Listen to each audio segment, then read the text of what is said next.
تعالوا كده مع بعض نشوف ايه اللي هيحصل في سمر اسلام 26 نايت 2. I am the best in the world. Acknowledge me! لو الليلة الأولى من سمر اسلام 2026 مليانة ماتشات جامدة جدا، فالليلة التانية ممكن يكون تأثيرها أكبر بكتير على مستقبل ال WWE، عشان أكتر من بطولة هتكون على المحك، والعرض هيخلص بمباراة قوية جدا على بطولة العالم، وكمان في عداوات كتير ممكن توصل لنهايتها. رومان رينز هيحط الورلد هيفي ويت تشامبيونشيب على المحك قدام سيس فريك رولينز في واحدة من أكتر المباريات المنتظرة في الطريق لسمر اسلام. وفي مباراة تانية سامي زين وفين بالور هيتنافسوا عشان يحددوا مين هيكون المنافس الأول على بطولة ال WWE بعد سمر اسلام. فتعالوا كده نمسك ماتش في الليلة التانية ونشوف ايه اللي هيحصل فيه ومين هيطلع منهم كسبان ومزقطط وفرحان من سمر اسلام 26. واول ماتش معانا هو تشاك جيبل ضد بنتا على بطولة الانتر كونتيننتال. بنتا قدم فترة ممتازة جدا ببطولة القارات، واثبت نفسه باسلوبه المميز اللي فيه سرعة وابداع وجمدان حرفيا. لكن تشاك جيبل داخل سمر اسلام وهو في افضل حالاته، ويمكن ديت تكون اكبر فرصة في مسيرته الفردية. تشاك جيبل بقى واحد من اكمل المصارعين في الدبليو دبليو اي. الراجل اصلا مصارع اولمبي نفس فصيلة كيرت انجل بالظبط، وده بجد انسب وقت ياخد فيه بطولة فردية بعد سنين كبيرة جدا من الظلم والتهميش. وبرضه اكيد بنتا هيختبر جيبل بطريقة مختلفة عشان اسلوبه مش متوقع خالص، فيبان ان الماتش ممكن يروح في سكة بنتا. لكن في النهاية ذكاء تشاك جيبل وخبرته واللحظة اللي منتظراه ممكن يكونوا العامل الحاسم في الماتش ده، وفي الاخر يخلصها لصالحه. ولو قدر يفوز بالبطولة هيكون اخيرا خد المكافأة اللي يستحقها بعد سنين تعب كتيرة جدا، وكمان هيفتح الباب لعداوات جديدة على بطولة الانتر كونتيننتال من بعد سمر اسلام. فعشان كده توقعي النهائي هو فوز تشاك جيبل.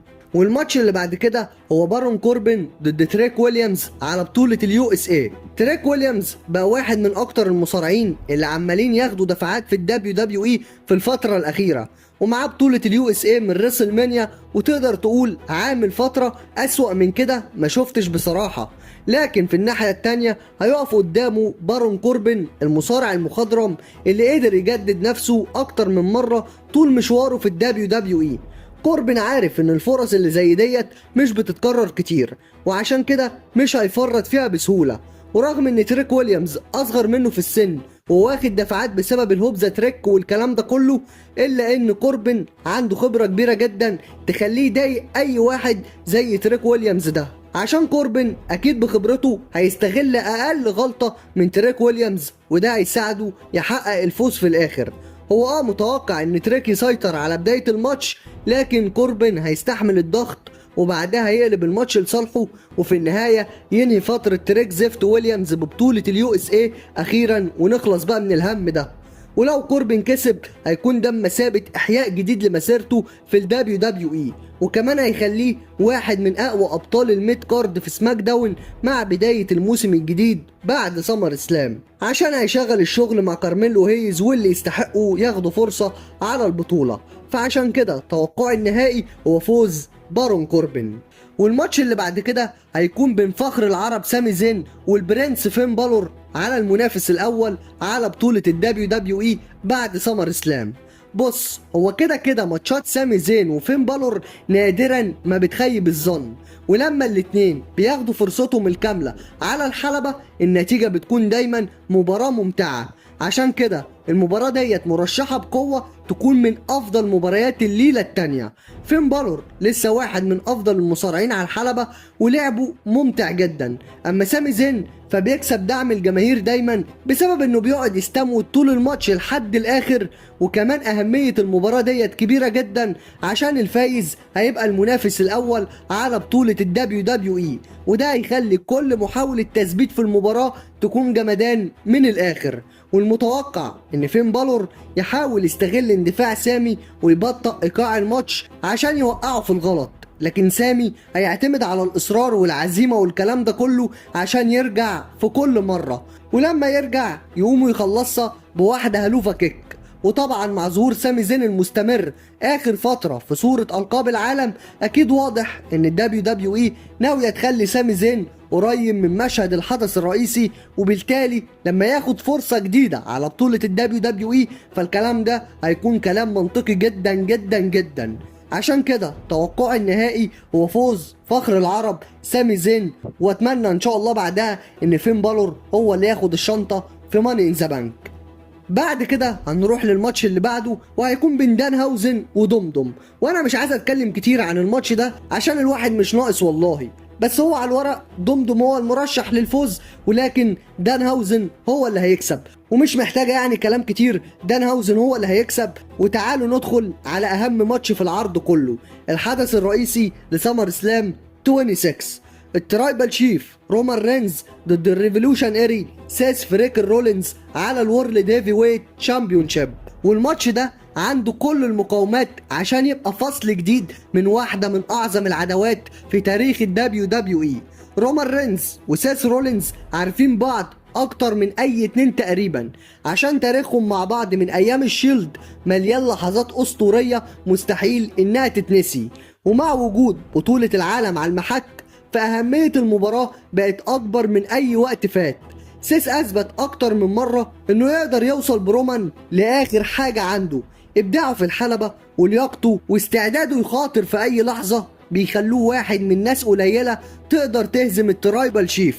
لكن رغم كده رومان رينز داخل سمر سلام وهو فايق ورايق شوية عن قبل كده. رومان من ساعة ما خد بطولة العالم في ريسل مانيا ورجع شكل البلاد لاين حواليه من جديد، وهو باين عليه التركيز وثقة أكبر من أي وقت فات، أو خصوصا من ساعة ما خسر بطولة الدبليو دبليو اي في ريسل مانيا 40. وكمان رومان محتاج يثبت إنه يقدر يهزم سيس في أهم مباراة في عداوتهم التاريخية، والمتوقع إن سيس يقرب من الفوز أكتر من مرة، خصوصا بعد ما يعملوا كده كام حركة ستومب يخلي الجماهير تصدق ان البطولة خلاص هتتغير. لكن رومان طول مسيرته اتعود يفلت من الحاجات الصعبة ديت، وفي النهاية بعد ما يفلت من سيس ممكن رومان يرد بسوبرمان بانش وبعدها سبير جامد جدا، وبعدها يحافظ على بطولته بشكل نظيف عادي جدا. ولو ده حصل هيأكد هيمنة رومان رينز ويدخل باقي احداث 2026 وهو لسه الورلد هيفي ويت شامبيون. وبرضه لازم تكون حاطط ديت في الاعتبار، لو رومان هيكسب لازم يفوز نضيف، لازم مفيش حد من البلاد لاين يتدخل، ولا تقول لي بقى جيكوب ولا تقول لي الاوسوس ولا تقول لي حد جديد زي زل فاتو، لا مش هينفع، لان انت لو كسبت يا رومان بمساعدة عيلتك فانت كده ما عملتش اي حاجة، وسيس هيقول لك انت ما عرفتش تكسبني نضيف، وده يبقى عنده حق 100%. فعشان كده رومان لو هيكسب لازم يكسب نضيف 100%، ما فيهاش اي كلام. ولكن اشك في الموضوع، انا ذات نفسي الماتش ده يمشي نضيف زي ما حصل بين سي ام بانك ورومان رينز في ريسل مانيا اللي فاتت ديت. غير كده انا مش شاري بصراحه، لان هيكون حلب في القصه اكتر من كده، والواحد مش ناقص وجايب اخره من الحوار ده. طب انت ليه بتقول لي لازم يخلصها نضيف؟ اقول لك عشان يثبت عكس كلام رومان والعقده خلاص تختفي من عند رومان رينز. ولكن يا خوفي ان رومان ترجع له العقده تاني ويقول لك انا اضرب سيس بالكرسي فيروح على الماتش ويخسر. والله عادي ممكن تحصل، ولكن انا حاسس ان كل ده مش هيحصل. فعشان كده توقعي النهائي هو فوز الترايبال شيف رومان رينز واحتفاظه ببطوله العالم. وبس كده يا رجاله، دي كانت كل توقعاتي لليله التانيه من سمر سلام. فقولوا لي بقى ايه رايكم في الكلام ده، وما تنسوش برضو تتوقعوا مين هيخرج كسبان من سمر سلام. قولوا لي رايكم وتوقعاتكم في الكومنتات. وبس كده، لو وصلت لحد هنا ما تنساش انك تعمل لايك للفيديو وتشترك في القناه لو انت لسه ما اشتركتش، وفعل زر الجرس الاولى وكل عشان يوصلك كل جديد. وبس كده خلص الكلام، واحلى سلام على جيش راس الاسلام.